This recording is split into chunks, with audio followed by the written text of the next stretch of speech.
흔히 하는 얘기가 있습니다. 사람 참 안 변해. 사람은 고쳐 쓰는 게 아니야. 여러분, 이 말이 맞는 얘기입니까? 아니면 틀린 얘기입니까? 질문이 너무 어려운 모양이에요.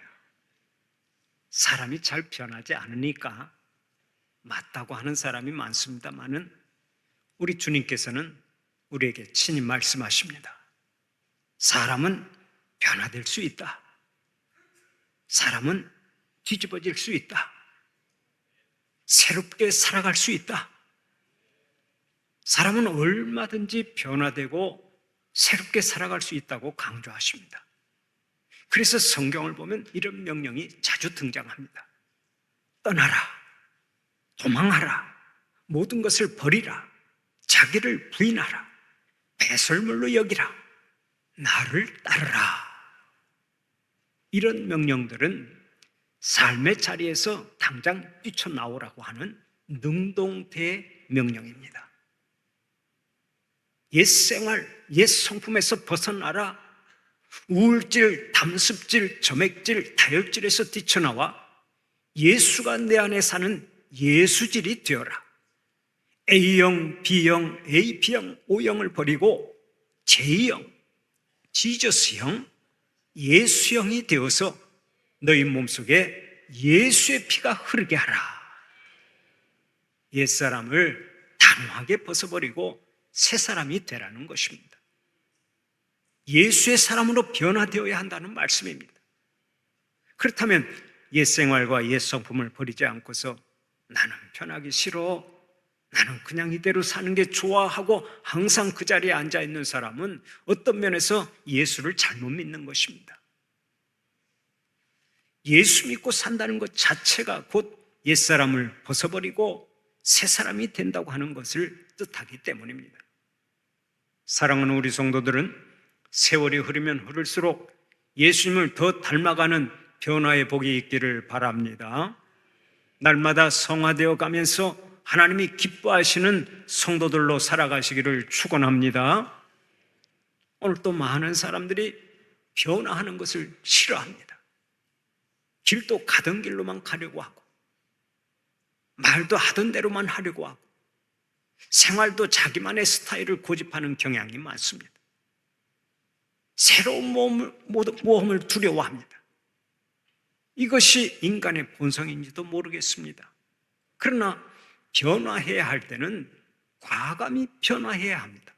왜 그렇습니까? 변화하지 않고서는 좀 더 복된 삶을 살아갈 수 없기 때문에 그렇습니다. 특히 영적인 면에서는 더욱 그렇습니다. 그 누구도 변화하지 않고서는 하나님께서 예비해 놓으신 복을 누릴 수가 없습니다. 그런 의미에서 변화하는 것을 두려워하거나 주저할 필요가 없습니다. 변화하고자 하는 거룩한 욕심이 있어야 한다는 말씀입니다. 단호한 결단이 있어야 합니다. 달걀이 스스로 깨고 나오면 병아리가 되지만 남이 깨면 계란 후라이가 됩니다. 제 말이 맞으면 고개라도 한번 끄덕여 보세요. 계란이 스스로 깨고 나오면 병아리가 되지만 남이 깨면 후라이가 되어서 단번에 삼킴을 받는 것입니다. 또 뱀도 스스로 허물을 벗으면 살지만은 남이 허물을 벗기려고 하면 죽고 맙니다. 그 어떤 존재든 변화해야 할 때는 적극적으로 변화해야 성공적인 삶을 살아갈 수가 있는 것입니다. 변화는 삶의 위기가 되기도 하지만은 사실은 절호의 기회가 되기도 합니다. 그러므로 우리의 인생길에는 반드시 삶의 전환점, 곧 터닝 포인트가 있어야 합니다. 변해야 복을 누리고 변해야 새로운 역사를 써내려가는 것입니다.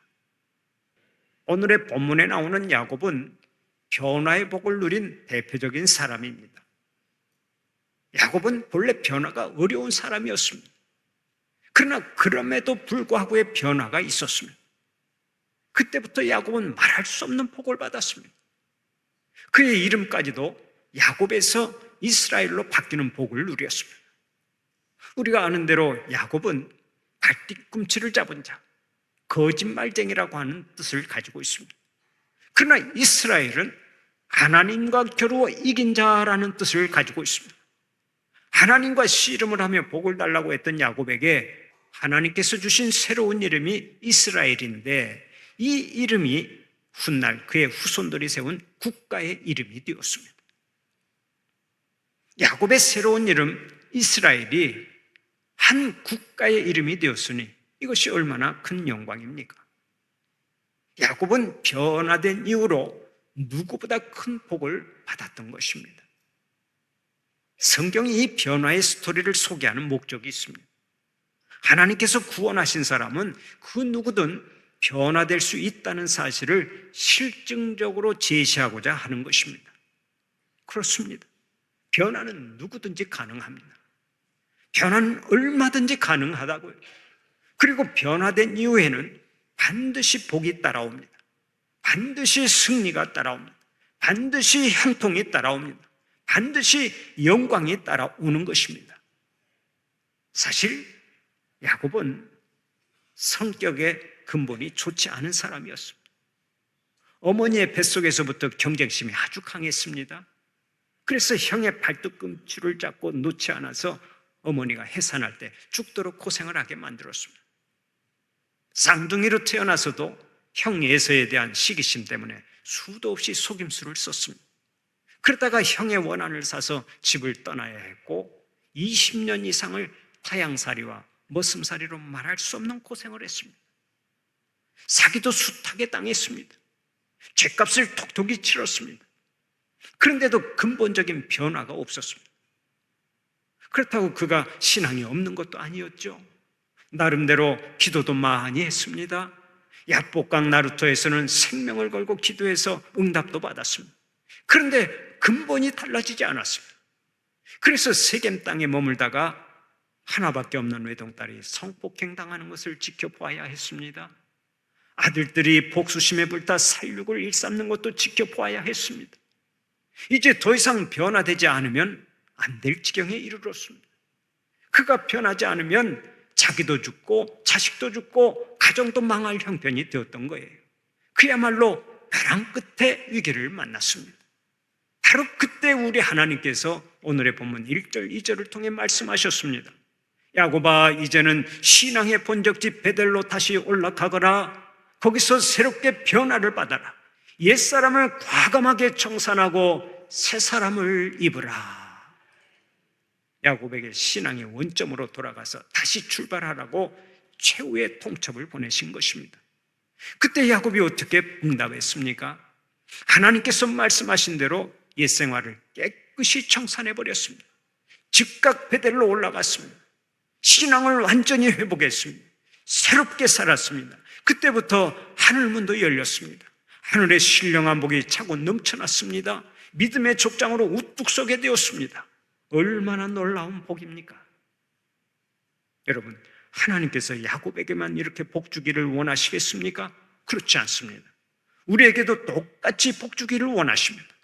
그래서 오늘 또 우리에게 말씀하십니다. 나의 자녀들아, 복 받기를 원하느냐? 그렇다면 신앙의 본적지로 다시 올라가라. 옛 생활을 깨끗이 청산하라. 새롭게 변화되어라. 복을 받는 전제 조건은 변하는 것입니다. 변화가 없으면 복도 없어요. 변화가 더딜수록 잃는 것만 늘어납니다. 고생만 늘어나고 값비싼 대가를 치를 뿐입니다. 나만 고생하는 것이 아닙니다. 여러 사람이 함께 고생을 합니다. 내가 바뀌지 않으면 나도 고생하고 식구들도 고생하고 주위에 있는 사람 모두가 생고생을 합니다. 그러므로 이제는 유턴을 해야 합니다. 돌아서야 합니다. 바뀌어야 합니다. 내가 바뀌어야 가정이 행복해지고, 내가 바뀌어야 교회가 행복해지고, 내가 바뀌어야 세상이 행복해지는 것입니다. 바움 교수는 바보와 현자의 차이를 이렇게 구분해서 정의를 내렸습니다. 바보는 변했다고 생각하고 지혜로운 자는 변하자고 말한다. 그렇습니다. 바보는 이미 자기가 변했기 때문에 더 이상 변할 것이 없다고 착각하며 살아갑니다. 그러나 지혜로운 자는 항상 부족함을 느끼면서 계속 변화되어야 한다고 자신을 채근하며 살아갑니다. 누가 하나님께서 주시는 복을 많이 받겠습니까? 새롭게 변화하는 사람만이 하나님의 주시는 복을 넉넉히 받는 것입니다. 그러면 우리가 어떻게 변화해야 하겠습니까? 첫째로 우상을 버리는 변화가 있어야 합니다. 오늘의 본문 2절을 보면 야곱이 이렇게 말합니다. 너희 중에 이방 신상들을 버리고 자신을 정결하게 하고 너희들의 의복을 바꾸어 입으라. 야곱은 자기 식구들과 자기와 함께한 모든 사람들에게 이방의 신상을 버리자고 했습니다. 먼저 각자에게 있는 우상을 버리라고 말했습니다. 바로 이것입니다. 하나님 앞에 나아가 새롭게 변화하려면 먼저 내게 있는 우상을 버려야 합니다. 하나님께서는 우상을 얼마나 싫어하시는지 10계명 중에 제1계명과 2계명을 통해서 가장 먼저 강조하셨습니다. 너는 나 외에 다른 신들을 내게 있게 말지니라. 너를 위하여 새긴 우상을 만들지 말며 그것들에게 절하지 말라. 그것들을 섬기지 말라. 눈에 보이는 우상, 보이지 않는 우상을 일체 마음에 두지 말라고 명령하셨습니다. 왜 그렇습니까? 이 땅의 모든 우상은 타락한 인간의 욕망이 만드는 것이기 때문에 그렇습니다.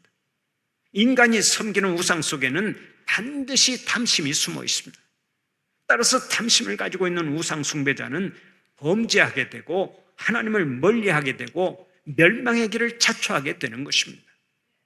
그렇다면 오늘 여러분은 어떻습니까? 혹시 여러분의 마음 가운데 보이지 않는 우상을 만들어 놓고 살지는 않습니까? 우상 때문에 실패하는 삶을 사는 것은 아닙니까? 하나님보다 더 사랑하는 것은 다 우상입니다. 그런데 오늘 또 많은 성도들이 입술로는 하나님이 주인이라고 해놓고 마음속에는 각종 우상을 모시고 살아갑니다. 하나님보다 돈을 더 사랑합니다. 하나님보다 권세를 더 사랑합니다. 하나님보다 쾌락을 더 사랑하고 하나님보다 지식을 더 사랑합니다. 그러면서도 하늘의 복, 땅의 복을 다 달라고 부르짖습니다. 바로 여기에 하나님이 응답이 있겠습니까? 하나님께서 주시는 복은 내가 바뀌기 전까지는 임하지 않습니다. 그러므로 먼저 내 안에 주인을 바꿔야 합니다. 내 안에서 주인 노릇하고 있는 내가 죽고 예수를 주인으로 모시고 사는 삶으로 바뀌어야 변화의 복이 임하는 줄 믿으시기 바랍니다.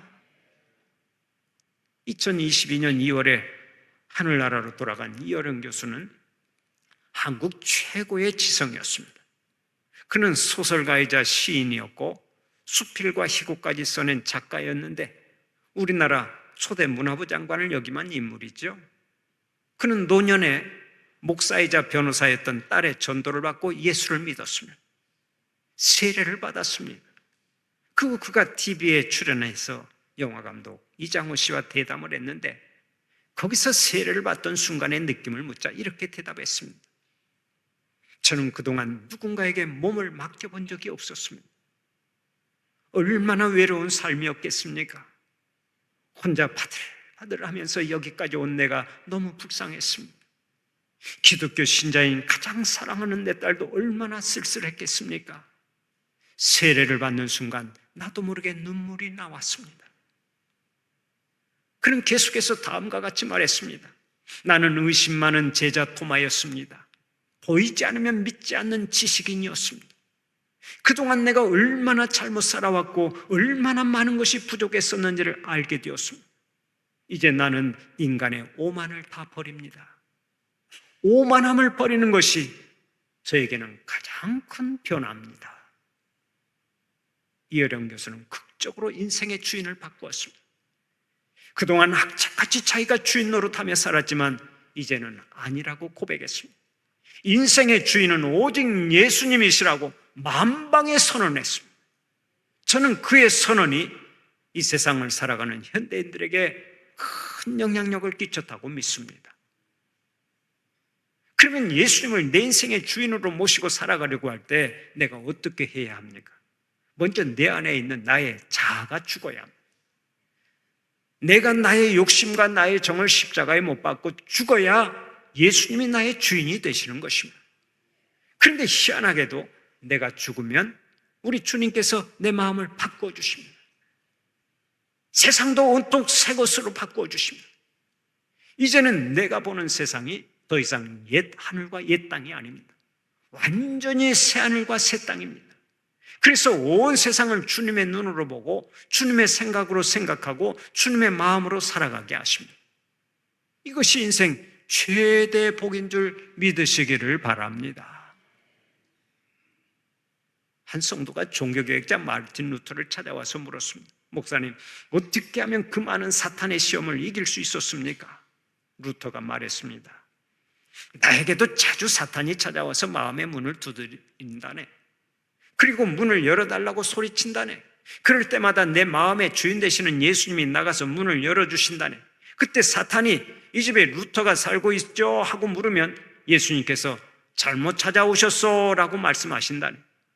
사탄이 다시 이 집 주인이 루터 아닙니까? 하면 예수님은 루터는 이사 갔소, 이 집의 주인은 예수요 하고 대답하신다네.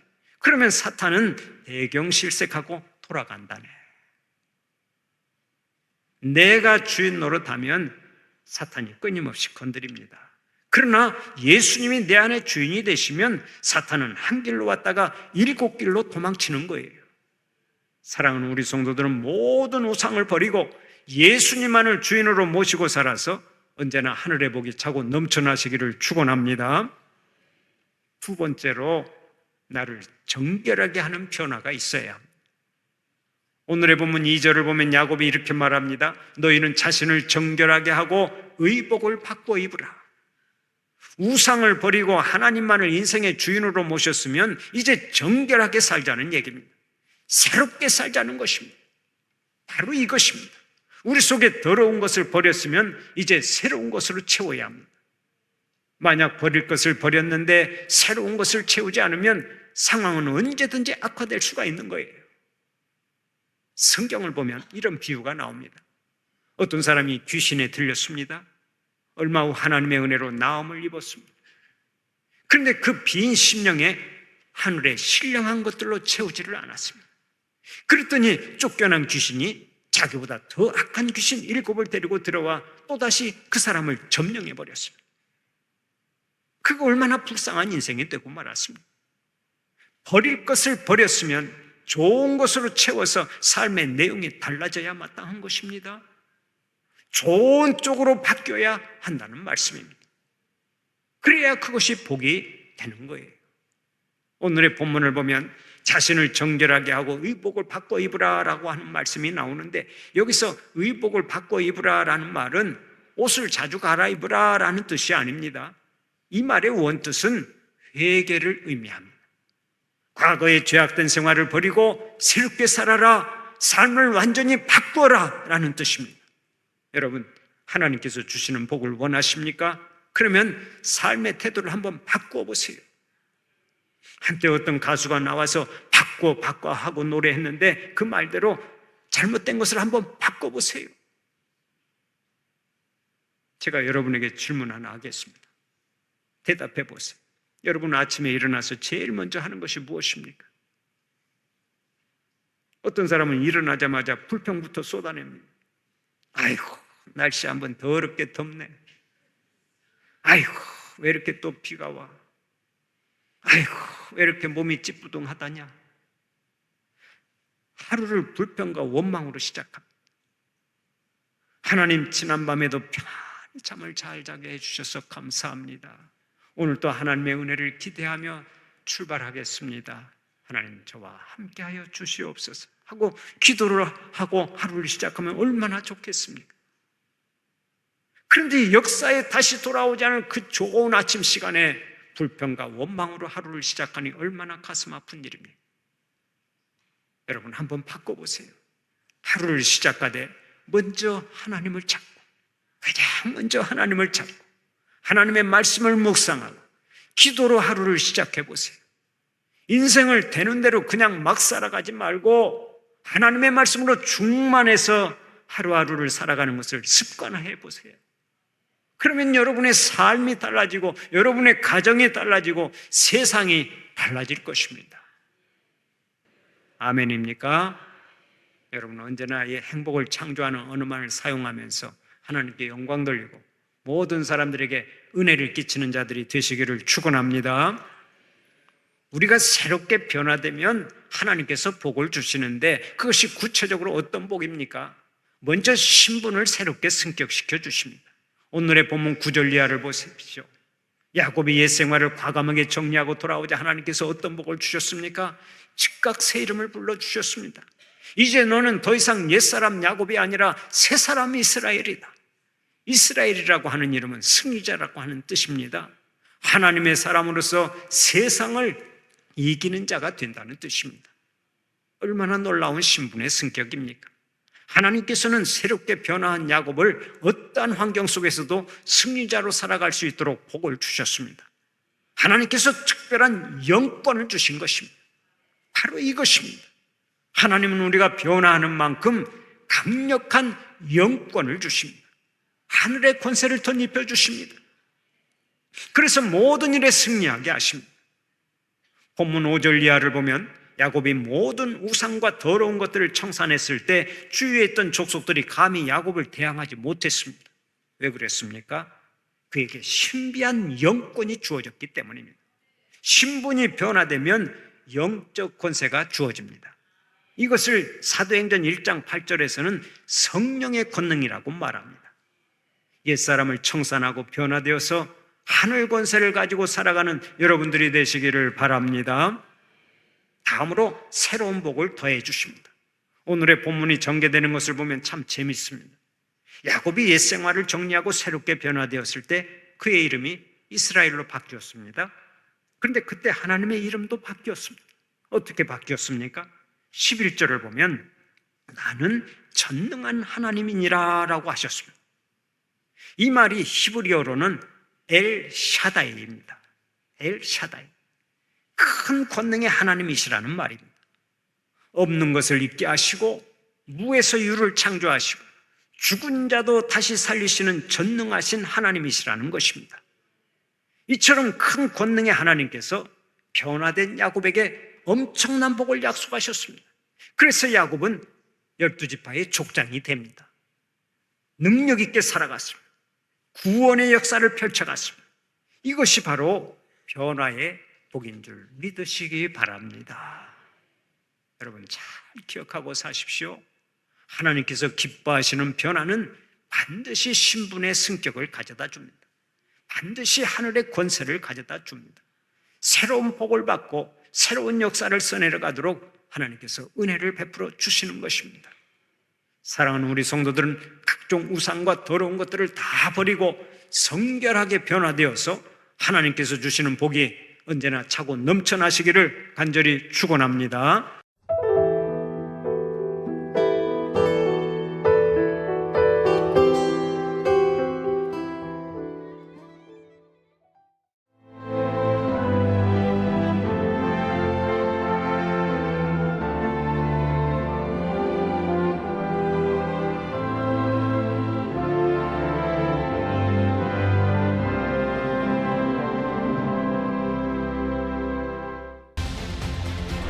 대한민국에는 아주 오래된 길이 있습니다.